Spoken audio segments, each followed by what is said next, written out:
Pues buenos días, muchas gracias por la presencia del defensor en esta Cámara. Muchas gracias por acceder siempre a comparecer y a darnos luz sobre los diferentes problemas que tenemos que tratar. En este caso, un tema tan importante como es el tema de la transexualidad y una ley que regule y mejore los derechos de estos colectivos en nuestra comunidad. Una ley más que tramitamos con mucha ilusión en el sentido de que se ha hecho por unanimidad de todos los grupos de la Cámara y un alto grado de conciencia hacia este problema. Y dar las gracias y la bienvenida. Y bueno, el modelo de comparecencia es un modelo muy tasado. 10 minutos es el tiempo de comparecencia. Aportarnos mejoras las que considere el defensor en la ley, como opinión muy cualificada, y posteriormente un turno de los grupos. Y sin más, tienen la palabra. Muchas gracias, señora presidenta. Señorías, comparezco ante ustedes atendiendo a la petición que me ha sido cursada para aportarles nuestras opiniones y reflexiones en torno a la proposición de ley integral para la no discriminación por motivos de identidad de género y reconocimiento de los derechos de las personas transexuales en Andalucía. A este respecto, y desde mi condición de representante de una institución que tiene como misión velar por los derechos fundamentales de las personas, no puedo comenzar de otra manera mi intervención sino haciendo explícito el apoyo y el respaldo del Defensor del Pueblo andaluz a esta iniciativa legislativa, por cuanto la misma representa el avance y consolidación de los derechos fundamentales de las personas transexuales en Andalucía. Creemos sinceramente que esta ley puede constituir un paso decisivo por el progresivo reconocimiento de sus derechos fundamentales y por la eliminación de todas aquellas situaciones de discriminación y desigualdad que impedían la normalización social de su condición personal. Es evidente que esta ley, por más novedosa y avanzada que resulte, no surge de la nada, sino que es el resultado lógico de un proceso de reconocimiento y positivación de los derechos de las personas transexuales y transgénero, tanto a nivel nacional como internacional.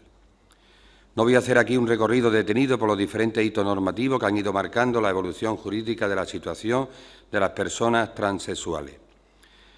Y, por lo tanto, debido al respeto a los minutos, voy a ir, citamos importantes como la resolución del Parlamento Europeo de 12 de septiembre del 89, reconociendo el derecho a las personas a los detalles de su identidad como ser humano, también la sentencia dictada por el Tribunal Europeo de Derechos Humanos en 2002, reconociendo el carácter psicosocial y no estrictamente biológico en la identificación. En 2006, los principios de Yogyakarta sobre la aplicación de derecho internacional, etcétera, etcétera. Pero este largo camino hacia la normalización y el reconocimiento de la transexualidad no solo se ha recorrido en instancias internacionales, sino también en nuestro país y especialmente en nuestra comunidad autónoma se han dado pasos importantes que es obligado a reconocer. A este respecto, y en el ámbito estatal, resulta significativa la aprobación en 2007 de la ley que abrió la posibilidad a la rectificación en el registro civil de la mención al sexo de las personas, permitiendo así la normalización administrativa de las personas transexuales. En el ámbito autonómico, el artículo 35 del Estatuto, cuando proclama toda persona tiene derecho a que se respete su orientación sexual y su identidad de género, ordenando a los poderes públicos promover políticas para garantizar este ejercicio. Un mandato estatutario concretado en la Ley 12/2007 sobre la promoción de la igualdad de género. Pero, no obstante, junto a estos hitos normativos bastante recientes, me gustaría destacar otras conquistas y avances que se produjeron hace ya bastantes años en un contexto social bastante menos comprensivo que el actual y que supusieron en su momento un gran logro en el proceso de reconocimiento de los derechos de las personas transexuales. Fue una lucha recordar las operaciones de cambio de sexo que fueron incluidas dentro de los tratamientos financiados por el sistema sanitario andaluz. A partir del año 1997, esta institución recibió la petición de Rosa, una persona del colectivo transexual, que trataba de conseguir que el Servicio Andaluz de Salud aceptase el tratamiento y la posterior operación de cambio de sexo que deseaba realizar. Tras la oportuna tramitación del expediente de queja, esta institución consideró oportuno formular una resolución a la Consejería de Salud apoyando la petición de Rosa y del colectivo de personas. Entonces, nuestra resolución se centraba en la consideración de la transexualidad como una patología precisada de tratamiento médico. Se hablaba directamente de trastorno de la transexualidad y síndrome de transexualidad y se limitaba la petición de financiación pública a aquellos supuestos en que existiese un diagnóstico psicoterapéutico previo que acreditase la existencia del citado síndrome y cuando además el juicio clínico estipulase que el cambio de sexo era la única vía para superar el conflicto patológico entre la constitución biológica y la estructura psicológica. Estaba todavía lejana la lucha actual por la despatologización de la transexualidad y se asumía como un mal menor su consideración como un trastorno de la sexualidad si con ello se conseguía al menos acceder a la necesaria atención médica en el ámbito de la sanidad. La resolución de 1998 de esta institución, en principio, no fue acogida por la entonces Consejería de Salud y fue inicialmente desestimada. No obstante, esta resolución sirvió para propiciar poco después un cambio de criterio en la Administración Sanitaria andaluza, que se tradujo finalmente en la aceptación de la pretensión de incluir las intervenciones de cambio de sexo en el marco de la sanidad pública, un proceso que culminó con la apertura en Málaga de la primera unidad hospitalaria especializada, Carlos Haya, que actualmente sigue siendo un centro de referencia de este tipo de tratamiento. Debo decir que la resolución de esta institución, al igual que inicialmente no tuvo todavía un recorrido aceptado por la Administración, tampoco tuvo una fácil acogida dentro de la propia sociedad andaluza.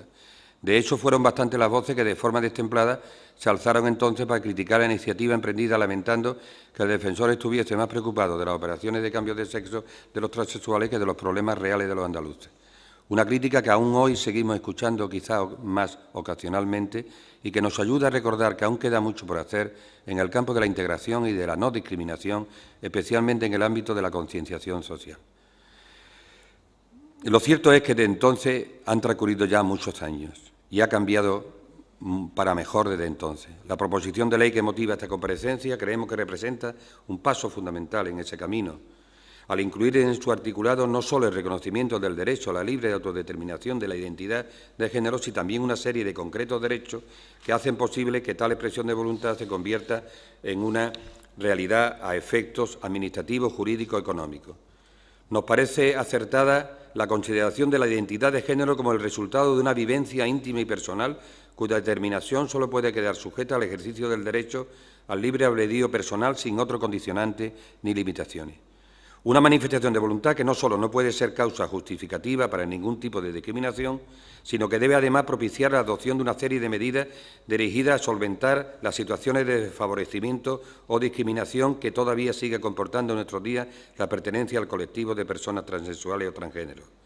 En relación a la regulación de esta proposición de ley, valoramos especialmente la mención en el último inciso del artículo 11.3 a la minimización de los desplazamientos innecesarios en relación con la cirugía de reasignación de sexo, que pasa a estar incorporada a la cartera básica de salud.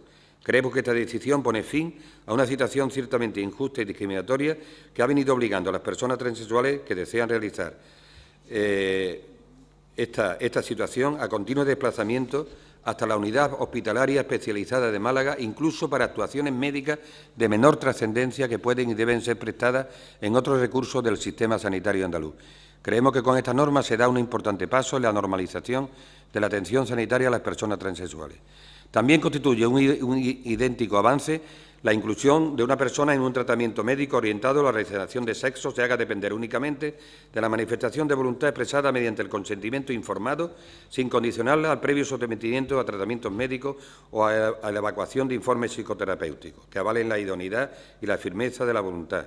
También parece razonable que la ley aborde la problemática de la discriminación laboral de las personas transexuales y lo haga no solo de la perspectiva negativa de evitar prácticas que comporten discriminación, sino incorporando también medidas de discriminación positiva para mejorar la empleabilidad de las personas de este colectivo que, como conocido, presenta unos elevadísimos índices de precariedad laboral. Sobre las personas menores de edad, y voy a ir concluyendo por el tiempo. En primer lugar, como defensor del menor, deseo felicitar a su señoría por haber consensuado una norma que reconoce los derechos de niños y niñas transexuales y que contempla la adopción de medidas que ayuden a superar los retos a los que se viene enfrentando este colectivo desde hace muchos años. Me refiero especialmente al rechazo que sufren estos menores en el ámbito social y educativo. Esta vulnerabilidad es más patente en determinadas etapas de la vida, como son en la infancia y adolescencia, donde además del rechazo social no siempre se cuenta con el apoyo y la comprensión de los padres. Ciertamente, aunque hay familias que desde un primer momento aceptan con naturalidad la transexualidad, para la gran mayoría supone un trance difícil aceptarlo, siendo lo más habitual el rechazo inicial de la situación. Este conocimiento de esta realidad de los hijos genera conflictos familiares y situaciones de angustia y tensión en la familia, incluso en aquellas que finalmente terminan aceptándolas. Son etapas muy duras para todos sus miembros que se sienten desbordados aún de una situación en la que no están suficientemente preparados y para la que no existen ayuda y recursos. Conforme al proyecto que debatimos, hasta que el niño o la niña cumpla la mayoría de edad, son los padres, tutores o representantes legales quienes se encuentran legitimados para formular la solicitud de acreditación acorde con su identidad de género, siempre con expresa conformidad del menor, que será oído teniendo en cuenta su actitud y capacidad. Solamente indicarle qué sucede cuando las familias no desean o no se niegan expresamente a iniciar los trámites de la documentación acreditativa de la identidad de género en contraposición a la voluntad del menor, que sí desea obtenerla. Después de leerlo muchas veces, el apartado 5 del artículo 19 de la proposición recoge que cuando esto del inciso 4 dice que lo van a solicitar la acreditación, si por causa injustificada sea imposible tramitar la solicitud, por parte de los padres tutores, se podrá recabar. Parece ser que la primera coma debería desaparecer porque la interpretación, que es posible otra, sería que en los casos injustificados por parte de los padres se podrá recabar, si no tendría que decir se podrán en vez del se. Yo creo que la primera coma evitaría una interpretación doble y del tema que no puedo ahora precisar con más, salvo que sus señorías lo estimen posteriormente. Y, por lo tanto, solamente en qué solución habrá de adoptarse cuando los padres deseen solicitar la documentación de referencia en contra del deseo expreso del menor. A nuestro juicio, en estos casos no contemplados expresamente en el texto, deberán tomarse muy en consideración los deseos del menor, teniendo en cuenta que se trata de actos que afectan directamente a su esfera personal. Nos parece, entonces, por otro lado, un importante acierto y expresar mis felicitaciones las acciones programadas para el ámbito educativo tendentes a respetar la identidad de género. Las afirmaciones que contempla el artículo 16 de la proposición de ley.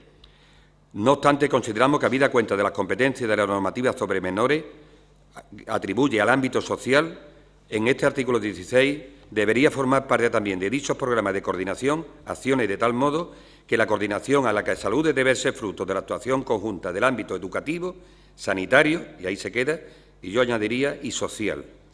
Estamos en el ámbito educativo. Y un asunto que viene mostrando una preocupación el defensor es el acoso escolar, que pueden llegar a sufrir niños y niñas por motivos de orientación y de identidad. El acoso o bullying es una realidad frente a la cual la Administración ha venido dedicando importantes esfuerzos para promover la convivencia en los centros docentes andaluces, proteger a la víctima o la resolución de los conflictos. Pero no podemos olvidar que el acoso o bullying homofóbico tiene una característica específica y, por tanto, no puede ser englobado y otorgarle el mismo tratamiento que a la generalidad. Hablamos de una víctima que no quiere ser señalada y por ello se niega a explicar los motivos de la persecución, pues su puesta en evidencia puede ser incluso más dolorosa que el propio acoso. Hablamos de una víctima y un acosador que en numerosas ocasiones creen que el motivo de la agresión está penalizado socialmente, de modo que aquel se siente reforzado y la víctima minimizada hasta el punto de llegar a sentirse responsable del acoso que está sufriendo. Por lo tanto, consideramos necesaria la medida de prevención específica frente a cualquier. Finalmente, consideramos interesante la puesta en marcha de medidas de formación para el profesorado sobre el transgénero y la transexualidad, ampliando los conocimientos de los profesionales. Para concluir esta comparecencia, debo decir que el paso que se daría con la aprobación de esta proposición de ley sería muy importante para consolidar el proceso de normalización jurídica y social, pero debemos ser vigilantes en que este proceso de integración no culmina con la mera aprobación de una norma, sino de ser vigilantes para que sean asumidos por la sociedad como propios e impregnen la práctica diaria. La integración no es un proceso acabado, del mismo modo que no han terminado los episodios de discriminación. Por lo tanto, estemos alertas sobre la ardua tarea que todavía queda por delante para conseguir la plena integración de la transexualidad. Esta norma va a suponer un avance esencial en el reconocimiento de los derechos, sabiendo que podemos ir consiguiendo que la igualdad de derechos que la ley proclama vaya siendo ejercitado en otras partes del territorio español y fuera del territorio. Quiero aprovechar esta comparecencia para poner en relieve y destacar la unanimidad mostrada por los diferentes grupos políticos de esta Cámara en el apoyo a esta proposición de ley. Una unanimidad que confiamos que se mantenga durante el proceso de tramitación y aprobación parlamentaria y que posibilita también la adopción posterior de propuestas comunes para trasladar los principios y criterios de esta ley a otros ámbitos de decisión. Por lo tanto, señorías, ustedes me habéis encomendado en el artículo 41 del Estatuto de Autonomía de Andalucía de velar por la defensa de los derechos enunciados en el título primero, entre los cuales está el derecho de toda persona a que se respete su orientación sexual y su identidad de género mediante la promoción por parte de los poderes públicos de políticas que garantizan su ejercicio. En ese empeño estoy dispuesto a cumplir con vuestra confianza en que el defensor garantice la medida de su funcionamiento, esta lucha por conseguir que la sociedad vaya aceptando lo que hoy, y repito la felicitación, se da un paso importante en el Parlamento de Andalucía y en esta comunidad para la no discriminación de estas personas y la igualdad de derechos de todos los que residen. Muchas gracias. Muchísimas gracias. Tiene la palabra la portavoz de Izquierda Unida, la señora Dobras. Muchísimas gracias, porque sus palabras han sido toda una declaración de principio y además suponen, y así lo sentimos desde el Grupo de Izquierda Unida, un impulso y un apoyo a la labor que se hace con esta ley, a todo el trabajo que se ha desarrollado de este grupo para su aprobación, para su tramitación y esperemos que para su aprobación. Muy oportuna la consideración de una simple coma, como varía el texto, y, por supuesto, todas las sugerencias que ha señalado. Especialmente el acoso escolar, usted lo ha dicho, es específico, es muy necesario que se haga notar esa necesidad de intimidad, de consideración hacia el menor en un momento tan difícil y todo el apoyo social que necesita. En definitiva, ha sido un discurso que realmente honra al nombre de esta institución y como defensor del menor y como defensor del pueblo. Muchísimas gracias. Creo que el colectivo transexual también se lo agradece. Muchas gracias, señora Dobras. Señora Pérez, portavoz del Grupo Socialista. Sí, gracias, presidenta. Enhorabuena. Bienvenido, defensor en su doble condición, del defensor del menor y del defensor del pueblo de Andalucía.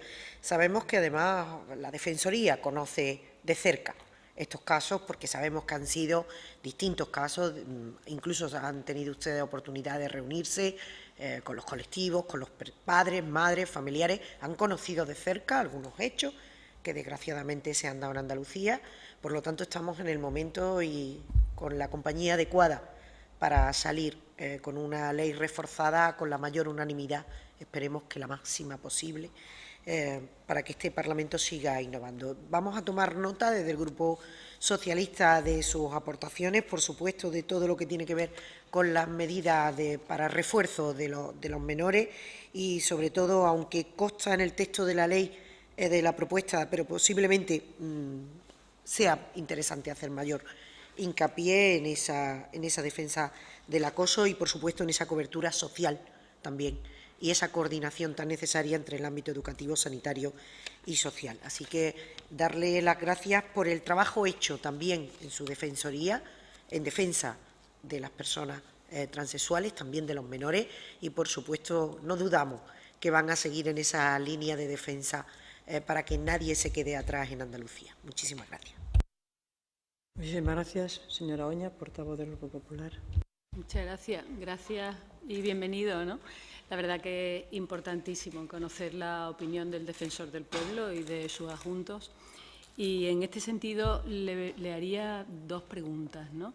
Por una parte, si son numerosas las quejas que tramitan sobre el tema que trata esta ley y en ese caso, ¿qué aspectos más común o más frecuente es el que estas quejas aportan, ¿no?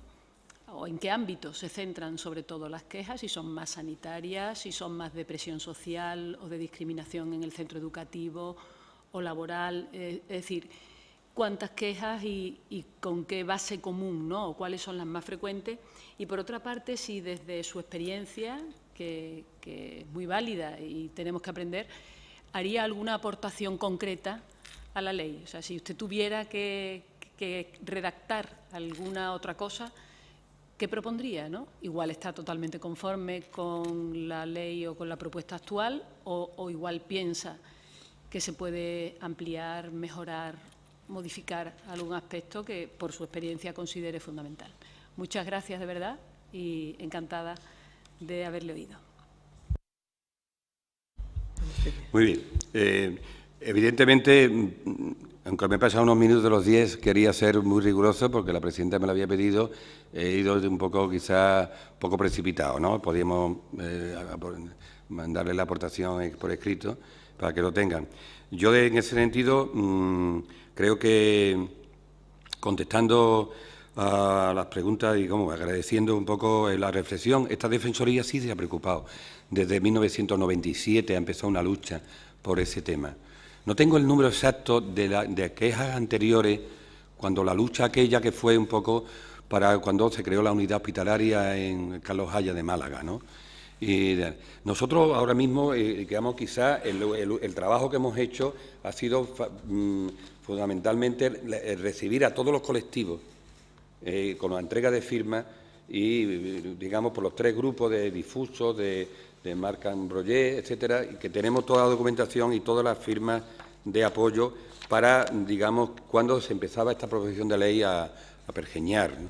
Y en ese sentido, ellos hemos tenido algunos debates, los adjuntos y yo, todos, un poco recibiendo las aportaciones de ellos. En el comienzo, que ya había un recorrido de una proposición de ley en sus inicios.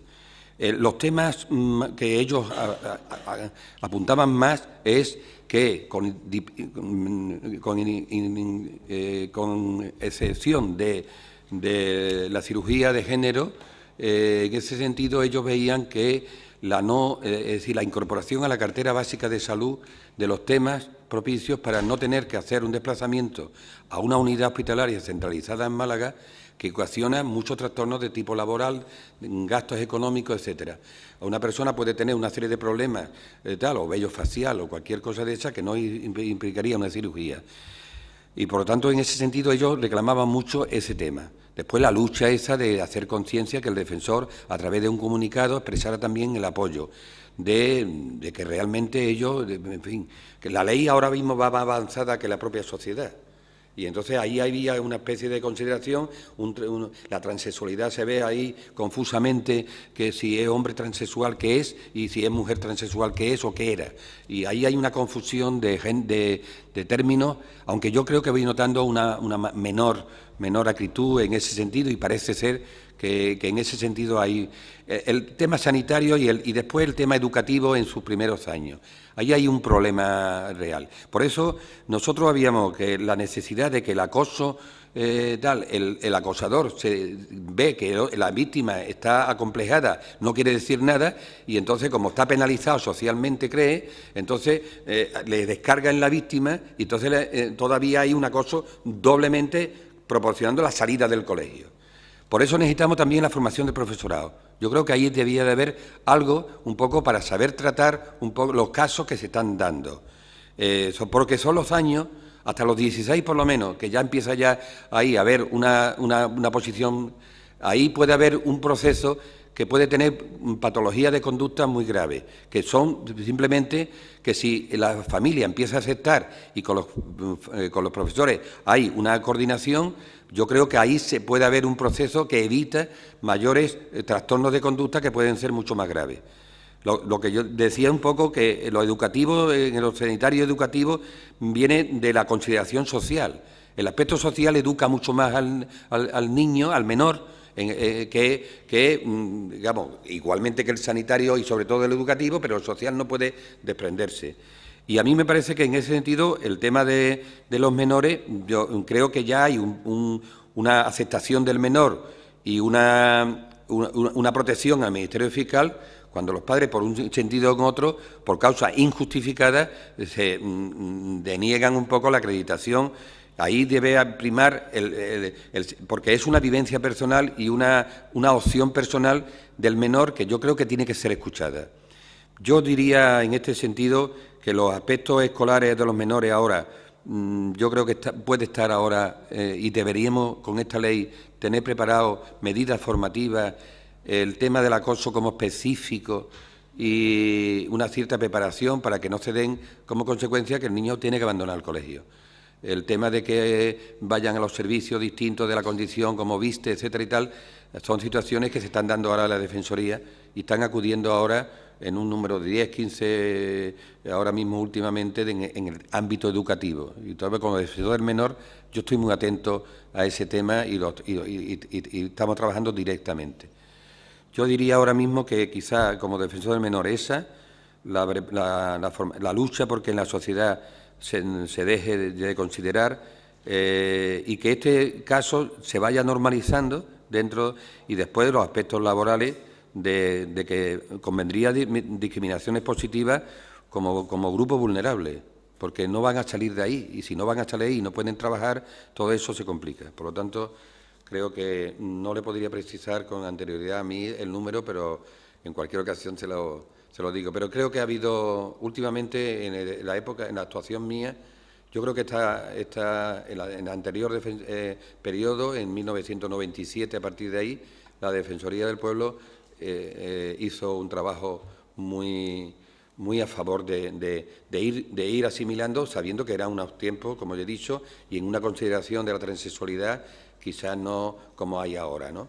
Y yo creo que ese fue un camino, como todos los caminos que se hacen, y esa lucha está por hacer. Y yo estoy educado en los procesos son lentos. Y como queramos hacer una ley mañana por la mañana resolver los problemas, no. Esto es un proceso y los procesos tienen tiempo, pero son sostenibles si se hacen lentamente, bien. Y yo creo que esta ley viene muy bien, yo le felicito por esa unanimidad. Andalucía se puede sentir, creo que me lo decía el Ararteko del País Vasco, me decía, Andalucía está dando un paso muy importante ahí en esa posición y los defensores del pueblo creo que la no discriminación es una obligación fundamental. Nos sentimos cómodos sabiendo que, bueno, con todas las críticas que es posible aguantar, tanto vosotros como nosotros, en ese sentido, pero creo que ese camino se hará mucho más real, no solamente en como ley, sino como garantía de su ejercicio. Y eso es lo del artículo 41, que yo estoy dispuesto, mientras que sea defensor del menor y del pueblo, a hacerlo con vuestro apoyo y vuestras indicaciones. Muchísimas gracias, defensor. Muchísimas gracias, muy interesante. Muchas gracias también por el tiempo. Yo sé que es muy difícil en estos temas ajustarse. Se agradece mucho. Muchas gracias.